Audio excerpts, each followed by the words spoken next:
अलबेले किस्सों की दास्तां के सिलसिले शुरू हुए, बनके कहानियां कहानियां।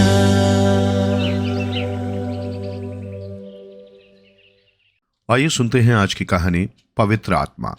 बहुत अरसा पुरानी बात है। अमेरिका में एक पहाड़ी पर एक अज्ञात मूर्तिकार आया।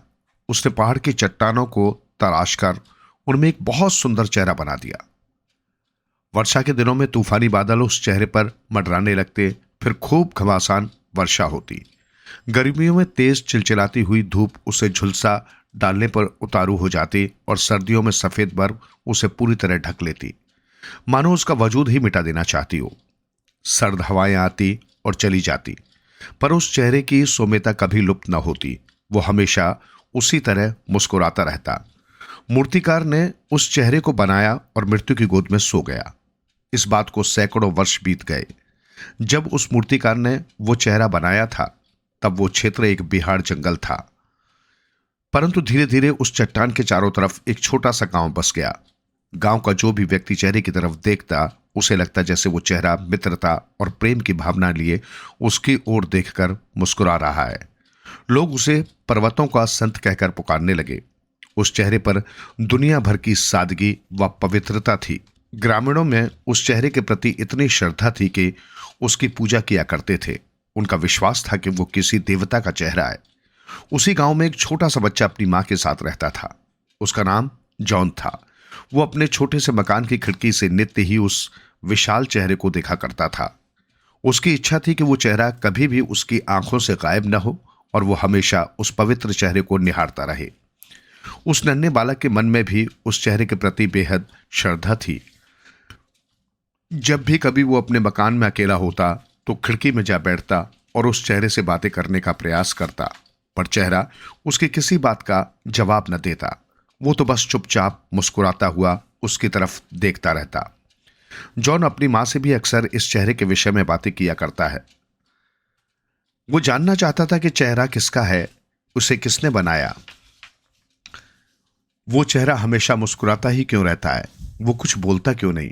तब उसकी माँ उसे बताती, बेटा, एक दिन हमारे गांव में एक बहुत महान आदमी आएगा।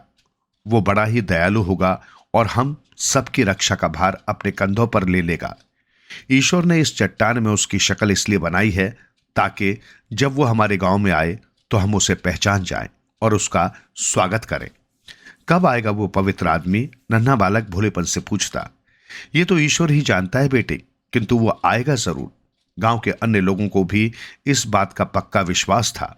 अपनी मां से जॉन ने ये सब सुना तो वो बहुत प्रसन्न हुआ। उस महान आदमी को लेकर अपने मन में वो न जाने क्या क्या कल्पनाएं गढ़ने लगा। दिल ही दिल में ईश्वर से इस बात की प्रार्थना करने लगा कि वो महान आदमी जितना जल्द हो उनके गांव में आ जाए, ताकि वे उसके दर्शन करके धन्य हो सके। नन्हा जॉन उससे और भी अनेकों बातें करना चाहता था। अनेकों सवाल उसने अपने मन में सोच रखे थे, जिनके जवाब वो उस महान व्यक्ति से जानना चाहता था। एक दिन उसने सुना कि उनके गांव में एक बहुत बड़ा आदमी आ रहा है। जब वो छोटा था तो इसी गांव में रहता था, पर अब वो बहुत धनवान होकर लौट रहा है। शायद वो महान आदमी यही हो। यही सोचकर जॉन उत्सुकता से उसकी राह देखने लगा। जब वो अपने पूरे ऐश्वर्य और शान के साथ सोने के रथ पर बैठकर गांव में आया तो बहुत से लोगों ने कहा, इसकी शक्ल तो चट्टान पर बने उस चेहरे से बिल्कुल मिलती है। हाँ हाँ, यही वो आदमी है जिसकी हमें सालों से प्रतीक्षा थी। यही है वो पवित्र आत्मा। पर जब जॉन और उसकी मां ने उस व्यक्ति को देखा तो उन्हें समझते देर नहीं लगी कि ये आदमी नहीं हो सकता। इसके चेहरे से स्वार्थ और दुष्टता टपकती दिखाई पड़ती थी।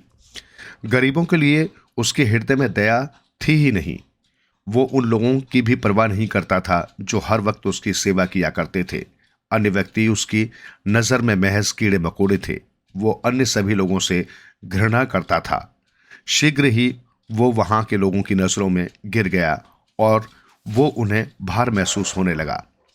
इसके कुछ दिनों बाद एक देशभक्त सेनापति गांव में आया। उसके मुख पर युद्ध में प्राप्त विजय की प्रसन्नता थी। गांव के लोगों ने उसका भी बहुत स्वागत सत्कार किया। कुछ लोगों ने कहा, इसकी शक्ल तो चट्टान पर बने उस चेहरे से बिल्कुल मिलती है। पर इस बार भी उन्हें भारी मायूसी हुई, क्योंकि कुछ ही दिनों में उस सेनापति की भी असलियत खुल गई। वो इतना घमंडी था कि अपने सामने किसी को कुछ नहीं समझता था।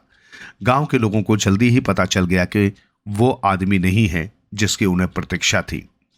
नन्हा जॉन भी बार बार निराश हो रहा था। हर बार किसी आगंतुक के आने पर वो खुश होता, परंतु वो उसके मन की बातें भी नहीं कर पाता था कि आने वाले की पोल खुल जाती और नन्हा जॉन निराश होकर जैसे स्वयं से ही पूछता, कब आएगा वो पवित्र मानव? हे ईश्वर, वो कभी आएगा भी या नहीं? नहीं नहीं, वो अवश्य आएगा। मेरी माँ मुझसे कभी झूठ नहीं बोल सकती। इसी तरह कई साल बीत गए। एक बार लोगों ने फिर सुना कि एक बड़ा नेता अपने गांव में वापस आ रहा है। इस बार उन्हें उम्मीद थी कि नेता जरूर ही वही आदमी होगा। बेसब्री से आने वाले का इंतजार होने लगा। फिर वो समय भी आ गया जब उस नेता ने गांव में प्रवेश किया। नेता ने आते ही बड़े बड़े भाषण दिए और प्रतिज्ञाएं की। लोगों को बड़ी बड़ी उम्मीदें बताई। अपने व्यवहार से एक बार तो उसने सब लोगों का दिल जीत लिया, पर दुर्भाग्य, वो अपना कोई भी वादा पूरा नहीं कर सका। उसके भाषण मात्र भाषण ही रह गए। अपना स्वार्थ पूरा होते ही वो सब लोगों को ऐसे भूल गया जैसे उन्हें जानता ही न हो।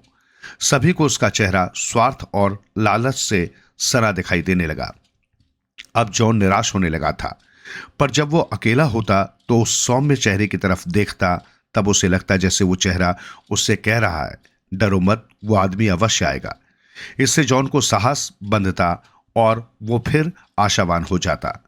इसके कुछ ही दिनों बाद एक मशहूर कवि गांव में आया। जॉन हमेशा ही उसकी कविताएं पढ़ता रहता था और उससे बहुत प्रभावित था। वो अपनी कविताओं में शांति और मानवता का संदेश देता था। जब वो गांव में आया था तो जॉन ने सोचा कि अब उसका सपना पूरा होने जा रहा है। वो अवश्य ही वो आदमी है जिसका सब लोग इंतजार कर रहे हैं। पर एक बार फिर उन्हें निराश होना पड़ा। कवि जो लिखता था, वास्तविक जीवन में उससे बिल्कुल भिन्न व्यवहार करता था। शांति, प्रेम और मानवता का संदेश देने वाला वो कवि दूसरे लोगों से नफरत करता था। उसे केवल अपने नाम और प्रसिद्धि की ही भूख थी। इस प्रकार वर्ष पर वर्ष बीतते गए, पर वो आदमी नहीं आया। इसी इंतजार में जॉन का बचपन बीता। फिर यौवन आया और धीरे धीरे वो भी इंतजार की घड़ियों की भेंट चढ़ गया और वृद्धावस्था के बाद अब नन्हा जॉन बूढ़ा हो चला था।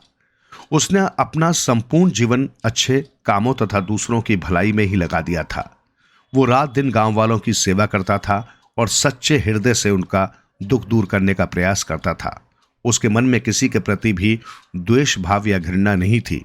सबसे प्यार करना और मानवता की सेवा ही जैसे उसका धर्म था। कभी कभी वो गांव वालों को एकत्र करके उन्हें ज्ञान की बातें बताया करता था। उसकी बातों में मानवता और प्रेम का संदेश निहित होता। एक दिन जब गांव के सब लोग एकत्र होकर जॉन की अच्छी बातें सुन रहे थे तो उनके मन में अचानक ही एक महान विचार कौंधा। उन सब ने एक साथ चट्टान पर बने उस चेहरे की तरफ देखा। फिर उनकी आंखें जॉन की तरफ घूम गई। अगले ही क्षण वे सब प्रसन्नता से एक साथ चिल्ला उठे, मिल गया, हमें वो आदमी मिल गया। जॉन ही है वो आदमी जिसकी शक्ल पर्वतों के उस संत से बिल्कुल मिलती है। यही है वो पवित्र आत्मा जिसकी हमें वर्षों से प्रतीक्षा थी। यही पर्वतों का वो महान संत है।